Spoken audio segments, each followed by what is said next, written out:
ਸ਼੍ਰੀ ਅਕਾਲ। ਜਸ TV ਦੇ social media platform ਤੇ ਤੁਹਾਡਾ ਸਵਾਗਤ ਹੈ। ਹਰਿਆਣਾ ਦੇ ਵਿੱਚ ਕਾਂਗਰਸ ਦੇ ਸੀਨੀਅਰ ਆਗੂ दीपेंद्र सिंह हुड्डा ने संबोधित किया। उन्होंने की कुछ किया, आओ ਤੁਹਾਨੂੰ भी सुनाने। हमारा एक कार्यक्रम चल रहा है, चार्जशीट सरकार के खिलाफ हम लेके आए, हरियाणा मांगे हिसाब, जिससे पूरी सरकार और भारतीय जनता पार्टी तिलमिलाई हुई है। आप देख रहे हैं पिछले 3 दिन से, जब से हरियाणा मांगे हिसाब की चार्जशीट हमने जारी करी है, जवाब नहीं मिल रहा।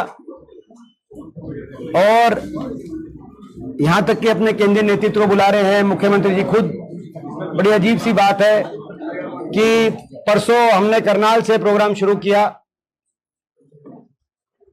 परसों नहीं, एक दिन और पहले, 4 दिन पहले करनाल से किया, 15 तारीख को। उसके बाद मेरा मानना है कि तब ये अभियान था, हरियाणा मांगे हिसाब अभियान। उसके बाद जब ये कार्यक्रम पहुंचा यमुनानगर में अगले दिन, तो महाअभियान का रूप ले लिया। अंबाला में पहुंचा तो एक आंदोलन का रूप ले लिया। कल राई और पानीपत ग्रामीण में पहुंचा तो एक व्यापक आंदोलन का रूप ले लिया। और आज जुलाना में इसने एक जन आंदोलन का रूप ले लिया है। ये मैं कह सकता हूं आपको, आपने देखा होगा लोगों की जिस तरह से जो हाजिरी संख्या थी, और बाकी जो आम आदमी जिस तरह से निकल के आ रहा था, और आम आदमी जिस तरीके से अपनी जो सरकार के प्रति एक गहरा रोष, गहरी नाराजगी है इन बातों को लेकर जो हमने कहा है, उनको स्वीकारता आम आदमी की स्पष्ट रूप से दिखाई दे रही है। पहली बात। दूसरी बात, भाजपा का जो इस अभियान के बाद तिलमिलाहट दिखाई दे रही है, सरकार की जो तिलमिलाहट दिखाई दे रही है, वो किसी से छुपी नहीं है। पहले दिन सरकार के काफी वरिष्ठ केंद्रीय 1-2 केंद्रीय मंत्रियों का बयान आए। अगले दिन स्वयं केंद्रीय गृह मंत्री महेंद्रगढ़ आए और उन्होंने कहा कि हिसाब हम कांग्रेस से मांगेंगे। मतलब 10 साल भट्टा बिठा दिया हरियाणा का, और हिसाब कांग्रेस से मांगेंगे। और उनकी जबान पे उनके खुद के मुख्यमंत्री जी का नाम नहीं सुनाई दिया, उनकी जबान पे 10 साल के बाद भी हुड्डा साहब का नाम सुनाई दिया। तो ये 10 साल की कुछ काम किए हो तो बताएं। कुछ काम ही नहीं किए 10 साल में। वो अपने काम बता के जाते हैं कि हमने ये किया, हमने वो किया, काम कुछ किए नहीं। हरियाणा का इतना नुकसान कर दिया इस सरकार ने। और उसके बाद कल मुख्यमंत्री, पहले केंद्रीय गृह मंत्री की बात आई, और कल नायब सिंह जी 11 सवाल पूछ रहे हैं नेता विपक्ष जी से, हुड्डा साहब से। तो ये कैसी भाजपा की 10 साल के कार्यकाल के बाद, यानी कि कुछ 11 काम बताने को नहीं है, 11 काम बताने को नहीं है। नेता विपक्ष चौधरी भूपेंद्र सिंह हुड्डा जी और कांग्रेस पार्टी से 11 प्रश्नों के माध्यम से पूछ रहे हैं, ये स्पष्ट दिखाई देता है। पहली बात ये तो इस अभियान की बातें हो गई। अभियान के प्रश्न आपको पता है, सारे प्रश्न कि देश में सबसे ज्यादा 10 साल के बाद देश में सबसे ज्यादा बेरोजगारी हरियाणा में क्यों है, देश में सबसे ज्यादा महंगाई, सबसे ज्यादा वैट का दर, हमारे टाइम 8% था, अब 17% हो गया, हरियाणा में क्यों है, देश में सबसे ज्यादा अपराध का दर हरियाणा में क्यों है, क्यों एससी और ओबीसी समाज की सारी स्कीम्स भी बंद कर दी, उनके हितों पर भी इस सरकार ने जो चोट मारने का काम किया। आपने देखा 100 गज के प्लॉट की स्कीम बंद होगी, पीने के पानी की टंकी टूटी की स्कीम बंद हो गई, वजीफे की स्कीम लगभग इन्होंने काफी हद तक कम करने का काम किया, या इंदिरा आवास योजना बंद हो गई, यहां तक कि मनरेगा का भी बजट 1/3 करने का काम किया। गरीब आदमी की जितनी योजनाएं थी उनको समाप्त की तरफ ले गए।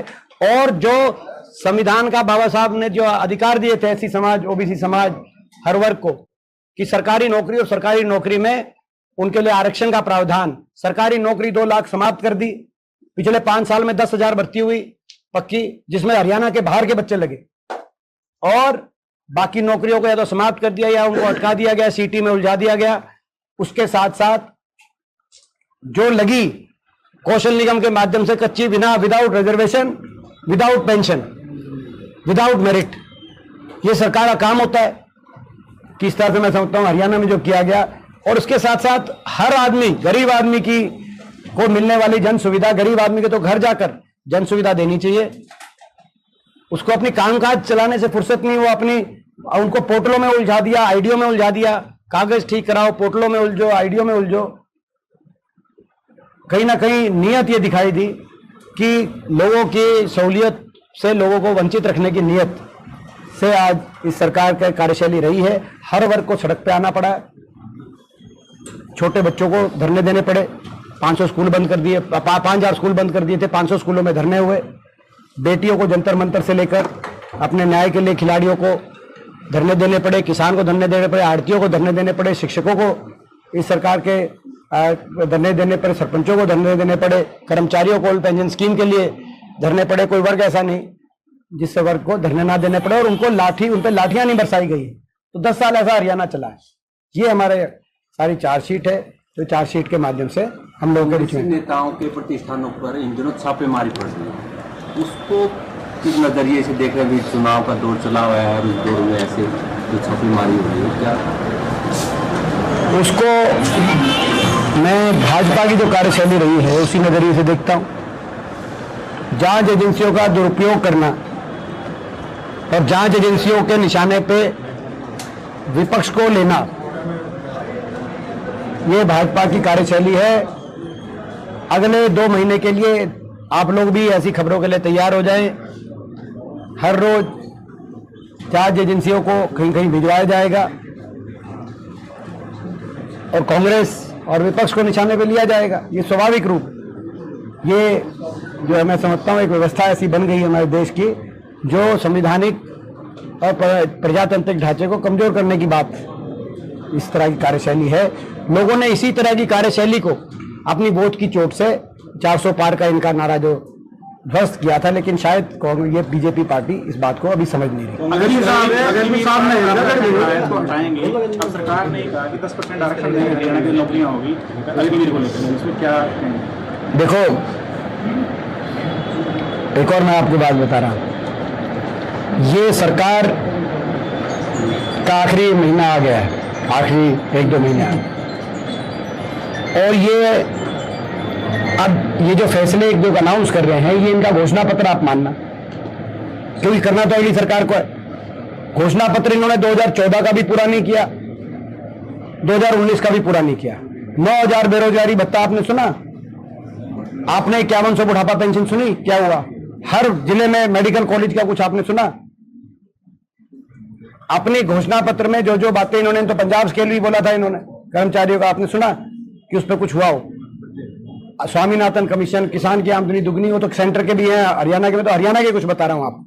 तो घोषणाएं इन्होंने ना 14 की पूरी करी, ना 19 की पूरी करी, ना ये करेंगे घोषणा। मैं एक और बता रहा हूं आपको, ये अग्निवीर आप कह रहे हैं ना, ये घोषणावीर सरकार बन गई, घोषणावीर। और इनके काम चवन्नी के हैं और घोषणाएं 10 रुपए की करते हैं। आप इसको थोड़ा सा गहराई से लेना, जो मैंने बात की है। काम ये चवन्नी के करते हैं और घोषणाएं 10 रुपए की करते हैं। ये प्रदेश के लोग समझ जाएंगे जो मैं कह रहा हूं। घोषणा एक इनसे कुछ करा लो, मगर धरातल पे क्या किया, काम क्या किए वो बताएं। 10 साल अब लोग अपने काम बताएं। 10 साल के कामों के आधार पर लोगों के बीच में जाएं। आखिरी अपनी सरकार के आखिरी के 10 हफ्ते की घोषणाएं करके लोगों के बीच में मत जाएं। अपने 10 साल के काम के आधार पर लोगों के बीच में जाएं, तो हम माने इनको। इतनी घोषणाएं आखिर में करनी पड़ रही है, तो यानी कि काम कुछ किया नहीं 10 साल। ये भी इस बात का सबूत है।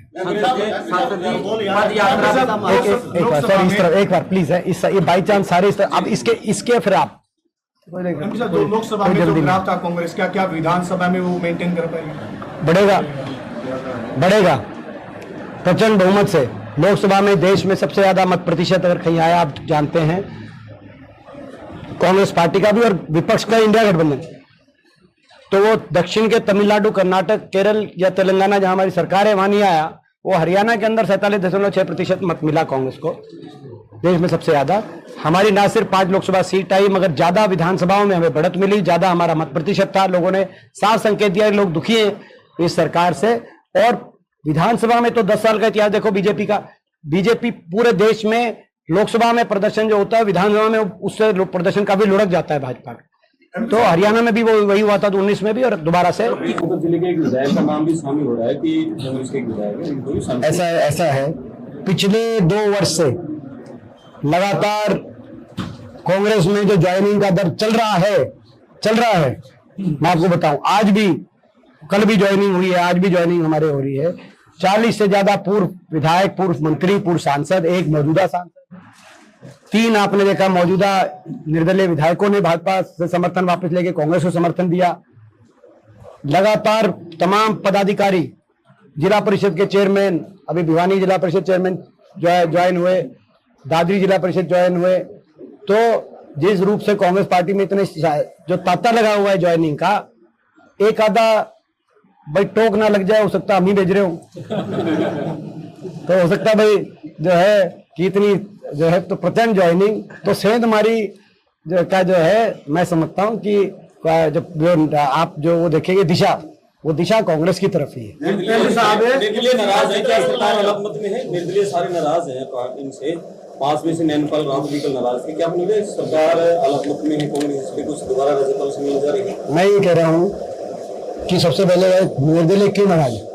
वो इसलिए नाराज है, वो खुल के कहते हैं कि 5 साल में काम ही नहीं हुआ हल्के में, फिर उनको मनाने की कोशिश करती है। अब काम नहीं हुआ तो आखिरी 2 महीने में तो काम क्या होगा हल्के में? अब तो भाजपा भी जिसको मनाने की कोशिश करेगी, यानी कि व्यक्तिगत तो मना सकती है, व्यक्तिगत तो मना सकती है, लेकिन हल्के में जो ये आरोप लगाए हैं, नैनपाल जी ने आरोप लगाया कि हल्के में काम नहीं हुआ 10 साल।